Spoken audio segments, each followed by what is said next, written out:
In today's video, we're looking at the future of Johnny Gaudreau with the Calgary Flames. We're also taking a look at some off-season trade talk involving the San Jose Sharks and the Minnesota Wild. We have an update on the Arizona Coyotes arena situation. We have several signings today, as well as some updates on some prospects in college hockey and injuries and more. All that coming up next. So welcome back to another video here at Top Shelf Hockey. As I mentioned, we have a variety of NHL news and rumors to take a look at here today. Let's get started first with a few injury updates and some signings.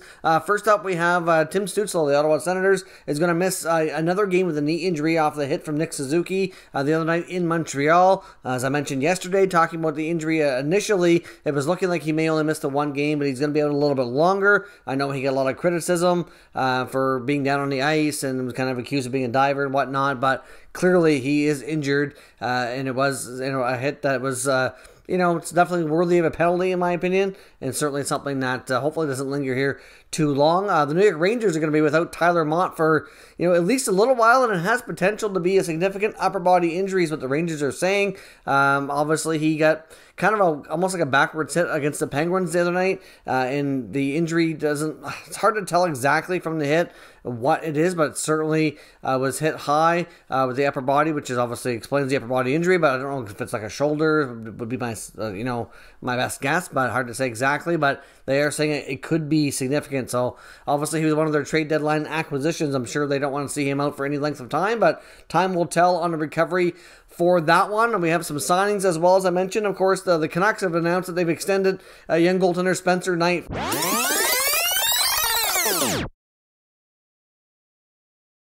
on a 2-year deal, and it's a one-way contract, and it gets an average annual value of $762,500. So that's some pretty good value. Of course, Martin had to step in and get some NHL action when Halak and Thatcher Demko were both out dealing with various COVID illnesses earlier in the season, and actually did pretty well. We know that Halak is a pending unrestricted free agent. This definitely confirms, which we already kind of knew anyway, that he likely wouldn't be coming back. So this will give the Canucks a pretty good overall value between the pipes. I mean, Thatcher Demko has been pretty awesome for the Canucks, and he's making $5 million. So for what he gives you, for what his contract is worth, it's certainly great value. And then to have the backup, which the average NHL backup is making around $2 million, to be well below that. I mean, obviously Martin doesn't have a ton of experience, but has earned the opportunity. It's something that is going to be beneficial for them cap-wise, especially if he can continue to play. And I know it's a small sample size, but how he's played, but his play in Abbotsford in the AHL has been really solid too.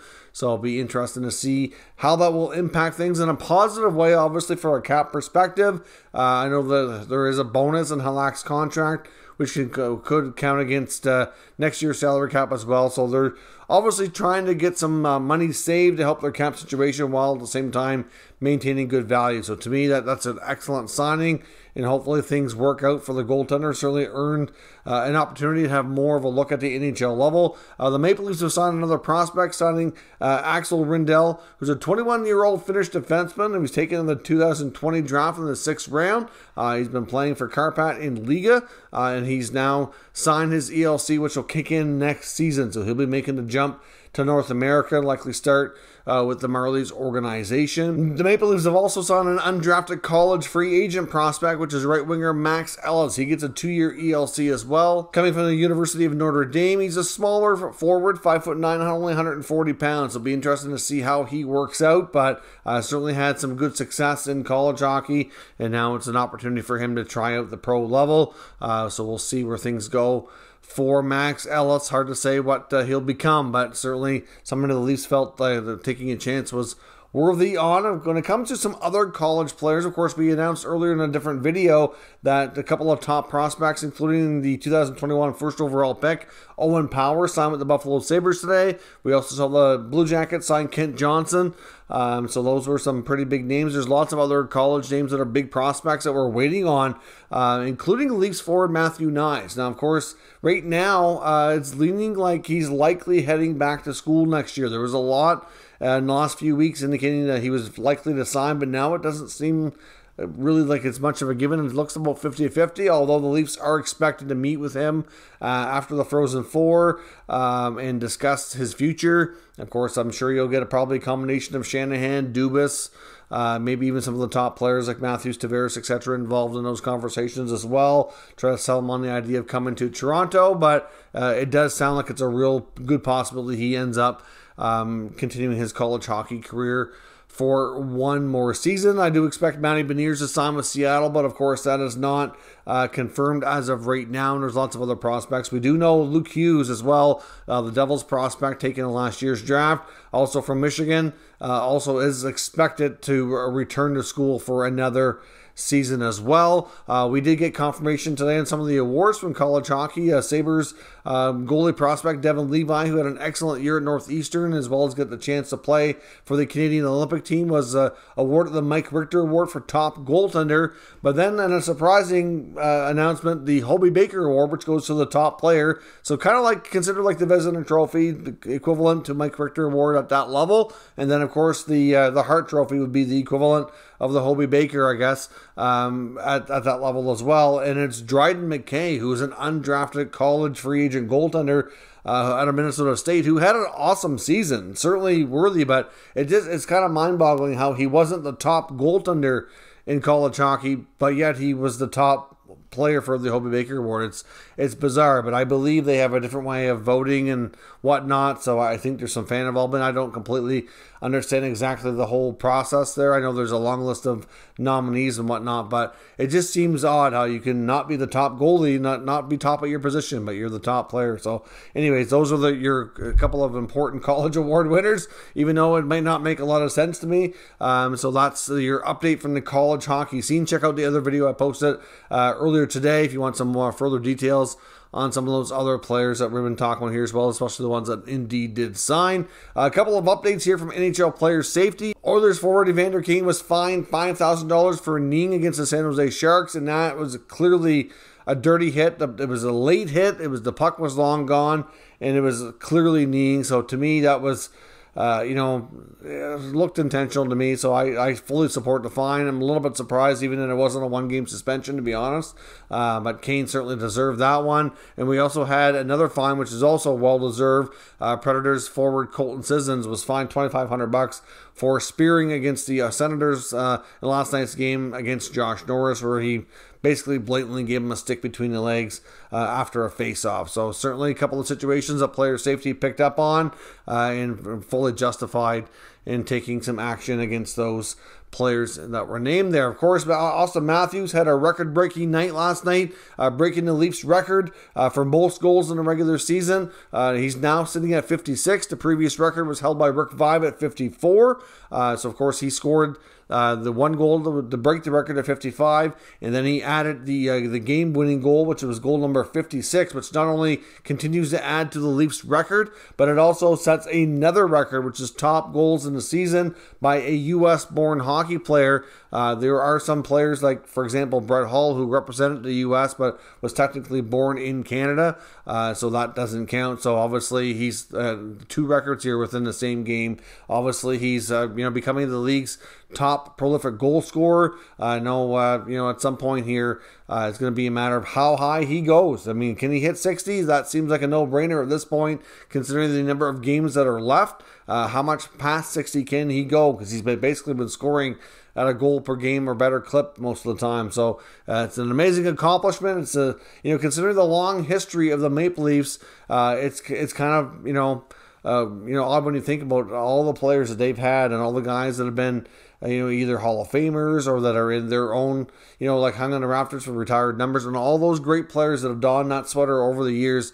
They haven't had a guy like him who can just score at will and be so skilled and so important. So certainly, putting in his argument for being the greatest Leaf of all time, no doubt on that. Now, as I mentioned, going from Matthews, of course, who plays for the Leafs, was born in Arizona, and obviously the Coyotes were a big inspiration to him. Let's jump over to the update here on the Arizona Coyotes arena situation update. Of course, we know that they have a bid in to build at Tempe, and we were expecting some news yesterday between the time difference and all the news coming out. The information was out pretty late, so I didn't get a chance to review it here until today. But Tempe City Council at this point were having closed session, so they were not public, reviewing the bids, which is the only bid that they're looking at here right now is the one by the Coyotes organization to build the new arena. And the only thing that came from it, which is, it's really difficult to pinpoint if this is good, bad, or indifferent, but they've directed city staff to work with the entity who had made the proposal, which is obviously the Coyotes owners, to seek clarification on specific points of the proposal. So at this point, I know I've seen some people making a big fuss about it, saying, oh yeah, they've already got all these questions, it's not going to work out. And I've seen some people that are eternal optimists, I guess, and are saying, they clearly want to work with them to do it, so they're just asking a few clarification points. But you know what? I'm not really sure that we can go in either direction in that case. I think this is a very common practice when you're talking about such a large-scale project. The amount of money and amount of effort and commitment on both sides here, that it's natural for them to have questions. I would suspect that most bids are not going to just go through, be looked at, be like, yep, okay, we're good. It's bound to have some questions. What those questions are, we don't know. If we knew what the questions were, we might be able to spin it one way or the other, saying if it's looking more positive or negative. But of course, we don't know the questions, therefore we don't know the answers, and we don't really know which way things are leaning, or if it's even leaning one way or the other right now. So again, just like the situation I talked about yesterday in Ottawa, some good progress on some things, but it's going to be a little while probably before we know too much more. Clearly, once they get the answers to those questions, then we'll find out probably a little bit more details. But I would suspect that at that point, it'll likely be put to a vote once they get to those questions, assuming that the answers are positive and are satisfactory. Like I said, it's hard to gauge that, but we don't know what the questions are. But that's all we know at this point. They have more questions and want some stuff clarified before they make any further decisions or put it to a vote or what have you on that situation. So jumping over to the rest of the video here, we obviously have some trade talk and UFA talk here for the off season. I know obviously we've been talking at least one segment on each video lately about some off-season trades and off-season free agent rumors. I've seen some people commenting saying, oh, the trade deadline's passed, why are you talking about this stuff? Is like, do you guys all realize, the people watching these videos, that we're not that far from the off-season? We're less than a month away from the regular season being done.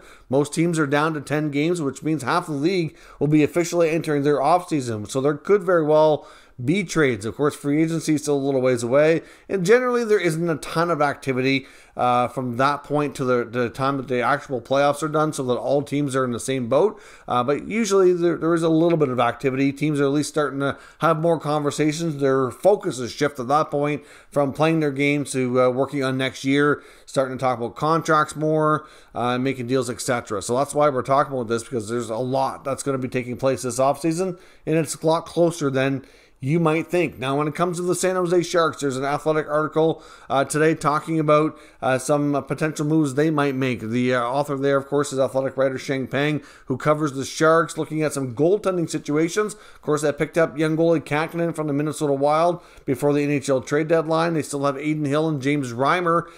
With all the three goalies, there's certainly no need to have all three on board. So there's certainly talk and speculation in the article that a goalie could be traded, and it would make sense that it would either be Reimer or Hill, because obviously Kankinen would be the youngest of the group and certainly the least expensive as well. So it makes sense that he'd have one of those two spots. And to me, it makes sense if you're going to trade Reimer, obviously the oldest of the bunch, you'd probably want to try running with Hill and Kankinen to see how that works out for at least the short-term basis. So James Reimer, even though the Sharks haven't had a fantastic year, to me, I think he's had a pretty decent season. It should garner enough attention that getting a trade for him wouldn't be completely unreasonable. So look for that in the offseason. And of course, Kevin Labanc's another player on the Sharks that likely is going to find himself in a new home next year. This has not been a good year for him, between combination of not staying healthy and struggling when he has. He's only got, I believe, 6 or 7 points on the season. He's only played like 20-some games. So it's not been a good year for Labanc. The Sharks are certainly I don't really want to say they're heading towards a rebuild, but we don't know who their new GM is going to be and what direction they're going to take. But given the fact that they just signed Thomas Hertl long term, it looks like they want to obviously try to get Timo Meier locked up longer term as well. They got Logan Couture locked up long term. They've got all the defense contracts like Burns and Carlson and Vlasic still. I don't really know that they really can rebuild. I think they're going to probably try to retool, make some adjustments here to see if they can be more competitive and obviously work with a lot of the long-term contracts that they already have. I don't know if they really have a lot of choice in the matter. So having, some players moved out with a retool might make the most sense for them. I mean, LeBlanc still has 2 more years at 4.7. But, in the past, he's shown great opportunity to be a real solid top 6 player. But, lately it's not been so good. But a fresh start and, clean bill of health might be all he needs to get things going again. He's certainly a good young player. He's still only 25, 26 years old. So to me, I think there'll be enough interest there that they could probably figure something out. When it comes to the Minnesota Wild, there's an article from Daily Faceoff and Chris Gear today talking about the Kevin Fiala contract and how difficult the Wild might have to get him signed, in that if they're going to sign Fiala, that likely another player making a decent, significant amount of money is likely going to have to go. And that player is probably going to be Matt Dumba, maybe Matt Zuccarello. But I mean, Dumba has been the guy mentioned in trade rumors for the last couple of years, especially with the expansion draft. Once we knew the Kraken were coming, that was really got things amplified in that regard. But of course, the Wild figured out a way to keep him, and that was by getting rid of Parise and Suter via buyouts. And of course, but that's going to be short-term solutions. But now, like I said, starting next year, those buyouts really kick in high gear and is going to really screw with their salary cap for the next 2-3 seasons. So they're going to have no choice but to shed some salary here. The article goes on to indicate that they feel Fiala is likely going to get a contract somewhere around $6.5 million or so, maybe as much as $7 million, depending on how strong he finishes and what kind of playoff he has. But that's going to be difficult for the Wild to do. I mean, there was previous links that the Ottawa Senators were extremely interested in maybe trading for Fiala. I know back probably about a month, 6 weeks ago, there was a lot of scouting pre-deadline. There was certainly a lot of rumors they were discussing a trade that could have been significant, and it was likely going to be happening in the offseason if it did indeed take place. So a lot of people suspected that Fiala was likely the centerpiece of that conversation, but it's hard to say 100% for sure, but it would make sense, right? So we'll see what they do. I mean, like I said, Guerin could go a different route and try to keep Fiala and move on from Dumba. Either way, you're going to either lose out on a good young player who's helps drive part of the offense, or you're going to make your back end a little bit weaker, and I guess I got to decide which they prefer in that regard. Fiala's a little bit younger. I'm not sure if that'll be a big factor for him, but it's time. And Matt Dumba is going to have to go, or Fiala is going to have to go, in my opinion. And there's other guys, Zuccarello, Greenway mentioned in this article as potential players to go, but I don't know. They just signed Greenway. I think he's a player they really want to keep. Zuccarello, certainly, I don't think everybody can be completely opposed to moving him if it means keeping Fiala, but at the same time, they're probably going to prefer to keep Fiala over Zuccarello, you would think, but it just might prove to be too difficult. So hard to say, but Billie Jean and the Wild certainly have some really tough decisions to make, and it's going to involve somebody making a decent amount of money leaving town here in the offseason. And of course, that leads us to the Calgary Flames and Johnny Gaudreau, who's really on pace to have the best year of his NHL career. Of course, when he's playing for a contract, pending unrestricted free agent. Lots of talk around his future. I know I heard comments from NHL insider Frank Saravalli on a Flames podcast talking about this, and his words were that he had, I guess you could say he's not convinced that the Flames were willing to spend every penny necessary to keep Johnny Gaudreau in the fold. So he said if they were willing to spend every money that he could get on the open market, that they likely would have offered him that, and he would have been signed already. And not to say that Frank's wrong, I don't think he is. He makes a very valid point. But at the same time, we know that the Calgary Flames are going to have some cap issues next year, and keeping Gaudreau and some other key guys here that need to be re-signed, whether UFAs or RFAs, like Matthew Tkachuk, Mangiapane, to name a few others, it's going to be tricky, and some people are going to have to go, like probably Sean Monahan's contract, if he can find a way to be moved, considering he's not healthy and having season-ending surgery. That's not going to be easy. Hard to say what else they could do as well, but something has to give there in Calgary. Problem, in my opinion, is if they sign Gaudreau now and put themselves for next year over the cap, they're going to probably take away any leverage they have of maybe making deals. It's bad enough now, and teams are already going to be aware that they're clearing space to sign Gaudreau and Matthew Tkachuk. And, you know, if they know the extent of those contracts and they know exactly what they need to move out, it could impact their negotiating leverage and any of those conversations that are being had. So, you know, there was some talk from Assistant General Manager Craig Conroy on a radio hit, I believe it was through Sportsnet a month or two back, I can't remember exactly when it was, said that it wouldn't be difficult, wasn't worried about getting Gaudreau signed. So, you know, is it possible they have something worked out? I don't know. I mean, even if they had a verbal arrangement, I would think the way Gaudreau keeps going and keeps pumping up the point totals, I would think that the agents would be calling every so often saying, yeah, that's no longer good enough. I mean, he's at a point where he's going to price himself well above $9 million. It could even hit 10. I mean, like I said, they may have to overpay a little bit to keep him, considering what the UFA market would be like for a player like him. And what he's doing for offensive totals right now. But at the same time, if anybody's going to be leery of anything, it's going to be his age, and obviously his playoff performance this year is going to have a big role. Johnny Gaudreau struggled in the playoffs really his whole career. If he can finally figure it out and have a breakthrough and have more success this season, that will have a big impact. I know I've seen some Flames fans say, do you really want somebody in their late 20s who's yes, he's been a great regular season player, but hasn't performed in the playoffs? You really want to sign him to an 8-year deal for all this money and risk having it being a bad contract in a couple of years? And there is certainly some risk involved. There's no doubt about it. But at the same time, can you risk to not sign him? He's arguably the greatest player in franchise history, you know, along with a guy like Jerome McGinley. Do you want him to walk, you know, in free agency when it's more about money than anything else? Everybody always assumed if he left, it would be all about the fact that he had more of a preference on where he wanted to play and that he really didn't want to live in Calgary long term.